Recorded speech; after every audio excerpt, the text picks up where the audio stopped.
I am your host, Leah Dunlap, and you are listening to the Oracle on Purpose podcast, where we help intentional leaders clarify their purpose and next steps to create a work and life of significance. Hello, everyone. Welcome to the Oracle on Purpose podcast, where we guide leaders to push past their upper limits so that their expanded vision becomes their reality. I'm your host, Leah Dunlap. Today, I am honored to bring stress and anxiety coach Sandra Woznicki, a woman who's helping career-driven women and working moms master their stress and anxiety so they can enjoy their lives. My guest today is Sandra Woznicki. She is a coach helping career-driven women and working moms master their stress and anxiety so that they can start enjoying their lives, to motivate themselves with kindness instead of criticism, improving their relationships, and kick ass at work without the mom guilt of feeling like a fraud. Oh my gosh, welcome to the show, Sandra. Why don't you tell us a little bit about yourself? Well, thank you for having me. And that was a mouthful, right? I'm glad to be here. Yep, I'm a stress and anxiety coach. I know you're probably thinking, life has been so easy lately. There couldn't possibly be a market for a coach to help women master their anxiety. But alas, I still try. But seriously, my passion, my mission, my superpower is to help women to stop being so damn hard on themselves, pardon my language. And just like you said, that motivating yourself with kindness instead of criticism, it's such a foreign concept to so many. So I help clarify that for them and overcoming and identifying those beliefs of I'm not good enough, I'm not smart enough, people are going to figure out that I'm a fraud, all so that they can step into a life where they can face anything that life throws at them with graceful resilience. And I love the idea of graceful resilience. That is so beautiful. It's just a beautiful, not only does it sound beautiful, but the imagery that it conjures is beautiful too. And, speaking of imagery, and I know you just kind of brought this up, there is this chatter, and we talked about this. I work with high achieving women who are leaders, who are looking to make really big things happen in the world. And one of those things that we, as I think women is in general sometimes, but we have this kind of field of negative self-talk that can derail us from that. So I know we were just talking a moment ago about that link. So can you tell us a little bit more about the link that you see between anxiety and our negative self-talk? Right. Yeah. So anxiety is this state of worry. It's how we react to a stressor. Really, and we're triggered into fight or flight mode, and we perpetuate it with these worry thoughts, and we keep them going, and it keeps that stress response kind of in the on position. And so what happens is we end up kind of creating these limiting beliefs that we hold about ourselves, and they end up dictating this negative self-talk that comes out of it. We will set these high expectations of ourselves. And if and when we fall short of those limiting beliefs that we've been holding on to for a while, just kickstart that negative self-talk of, oh, look at you, you failed again. You missed the mark. People aren't going to respect you. People are probably judging you. All those negative messages that we keep sending to ourselves. And because we're feeling threatened in that moment, it's us that's threatening ourselves, right? We're putting ourselves in this position where we need to feel defensive. And so that triggers that stress response, and it keeps it triggering. And it really comes down to the thoughts in our head that we're telling ourselves, the stories that we're telling ourselves are keeping us in this state of anxiety. I love that aspect of understanding that it's a story, right? It is a story. It's not necessarily true. And it does tend to keep us, I often use the phrase, it's like, it's a record that's playing and it's just stuck in a loop, right? Like I'm dating myself now. The old records, for anybody over 50, you know what I'm talking about. The old vinyls, as you call them now. The vinyls, as you call them now. That, in the old days, they would stick. And you had to get up and go over and lift the needle and move the needle to a different song. And I feel like part of what you're saying is kind of the acknowledgement that we do have those stories playing, but that, as you just said, we're the ones playing them. I think that's an important piece to remember. Here we talk a lot about being aligned with our purpose, like knowing what we're meant to be doing and how we're meant to be showing up in the world as a way kind of to look at some of that anxiety. Can you tell me at a time for yourself if you've ever had that experience of really understanding your why and having that be a part of what helped you with some of that anxiety? Yes, and it's a tool that I use constantly. It's an ever-evolving thing. So, and I can give you some examples. But when you say purpose, what I hear are values. So I think there's purpose in terms of mission, like what do I want to accomplish? And then I think there's values in how I want to accomplish it, how I want to show up in the world, and what qualities do I want to embody as I show up. And for me, doing that core values work was my step into self-awareness. And the way I describe it to, say, my clients is it's like having a bright flashlight to find your way out of the woods at night. Like you might be able to find your way out just by the stars and the moon up above, but you're going to probably stumble and trip and get hit in the face with a branch. But if you have a bright flashlight, you can see the path ahead and know what next step to take. So for me, doing that core values work to figure out how am I going to live authentically in tune with my values, it showed me things like I value compassion and I also value humor. These are two very important things to me. And more times than I can count, I have either put my foot in my mouth trying to tell a joke, told it with terrible timing, it was taken the wrong way, or I inadvertently hurt somebody's feelings, and anytime I ever did that, my intention was good, but if I ever hurt somebody's feelings, it felt awful. It felt so terrible to me. And I'd be like, but I was just trying to make a joke. I was just trying to be funny. When I did a deep dive into my own core values, and I started to understand that I do value humor very much, but I value compassion more. Mm-hmm. So that's how I have a brighter flashlight to see how I want to show up to situations. And now those are my values in the way they show up in priority for me. And it's important for me to know that. But it's important to understand that one isn't better than the other. Compassion isn't better than humor, and humor isn't better than compassion. A comedian who stands up in front of tens of thousands of people or even millions of people watch their show and they make those people laugh, they do so because it's more important to them the way they want to show up in the world is to make those millions of people laugh. Even though some people might take it the wrong way and get their feelings hurt, it's more important to them to spread that joy and make those people happy. And that's amazing. So yeah, understanding your personal values and which ones you value more helps you show up how you want to show up to be authentic and frankly unapologetic, because there's nothing wrong with showing up in tune with your values, just recognizing other people have different values and that's okay. Right. And I hear that that's probably the sense I get too, is when we do that, and what I'm hearing from you is you can give yourself permission and a little grace, right, to be okay that the way you show up is unique to you.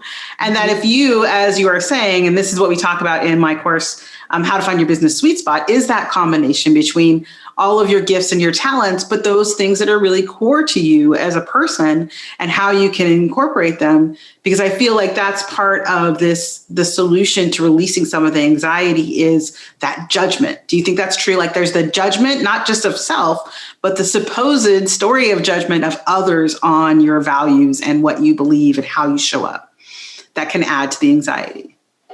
Absolutely. And it's important to recognize that judgment is always an act of creating separation.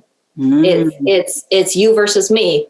And there's never going to be a connectivity and a true understanding when we're in a place of judgment. And understanding that when we judge others and when we assume they're judging us, it's all stemming from our own limiting self-beliefs.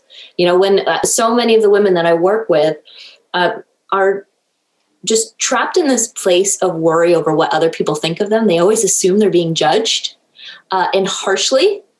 Right. And it all comes down to they're just projecting their own beliefs about themselves onto others, assuming that they're believing the same thing about themselves. I love it. And that speaks to one of the big things that I'm always asking my clients and my guests, because I think it's what we're trying to achieve as humans, as you said, like the connection piece is how are we making a better impact in the world when we are authentically being on purpose, when we are releasing some of these things that are holding us back, like anxiety. So I'm curious for you, when you look at your work today and how it's helping people, what do you see as your biggest impact in the world? How are you making that big impact with the work you do? So be the change you want to see in the world is the thing that I try to live as best as I can by. And knowing that it has a trickle down happiness effect. Because for example, I work with a lot of moms and they really struggle with being super hard on themselves and not believing that it's an act of importance to put their health first, to take care of themselves.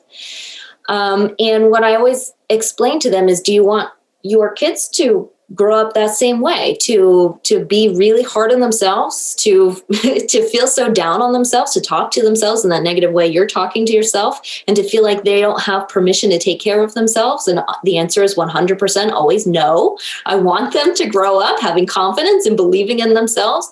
And so it's just that little shift that helps them step into, no, I need to be kind to myself and take care of myself to be this example for my children so they can see what that looks like, because we are a mimicking species. And that's also one of the reasons why women are so hard on ourselves, because generations before us, it didn't really show us these great examples of what it looks like to be self-compassionate. Of this is how you love yourself. This is how you gracefully handle mistakes and adversity as it's handed to you. And we grew up in a culture of, failure isn't an option, keep on winning and, be special, be the best at everything, win or go home. And so that mindset we've embodied because that's the example that we've seen. And so right. I love what I do because not only do I help the individual woman in that, God, that feels so, so good. But that means she's going to set a great example for the people that she works with and for her family as well. And it's going to start to branch out. And it also comes back at me because it helps hold me accountable to keep doing my own growth and my own work. And it's great. It's like the women that I coach don't realize it, but they also incidentally are my accountability coach. And right. I love it. Yeah. That's such a great point.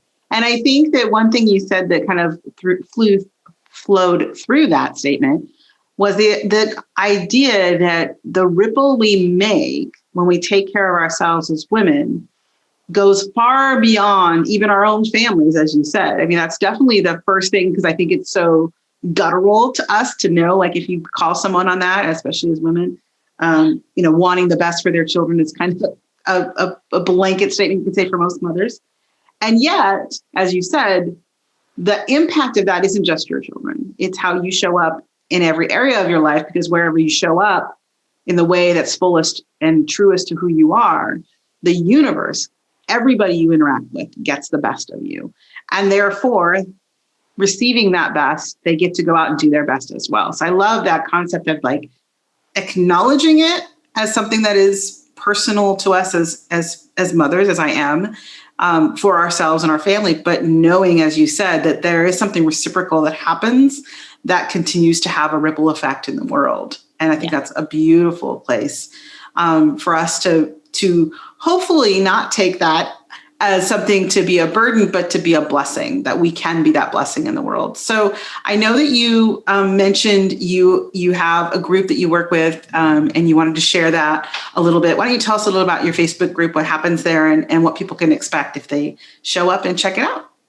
Great, thank you. Yes, on Facebook, it's Graceful Resilience for Women with Anxiety, and in that group, we've got we do live workshops, all different types of strategies and tools.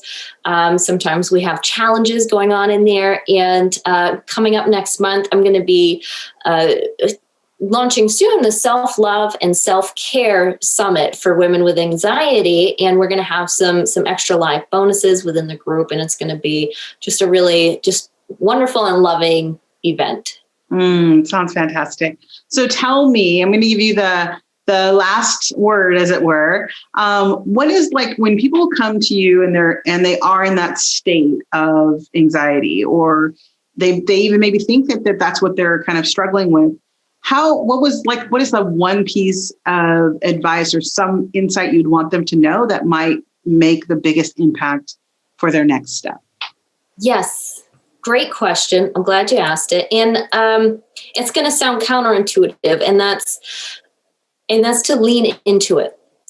We feel this anxiety is so uncomfortable in us. Obviously, that's why we don't like it. It's physically uncomfortable. And naturally, when we experience discomfort, we want to avoid it. We want to run away from it. We want to try to numb it, hide from it. We don't want to experience it. And so we kind of push it away. We try to, but that creates more resistance. I actually have a prop here for anybody who's actually watching us on the video. That's why I keep my little finger trap here. It's because when we experience that anxiety, which is shows up physically as tension in our bodies and whatever discomfort we experience physically, but also the racing thoughts.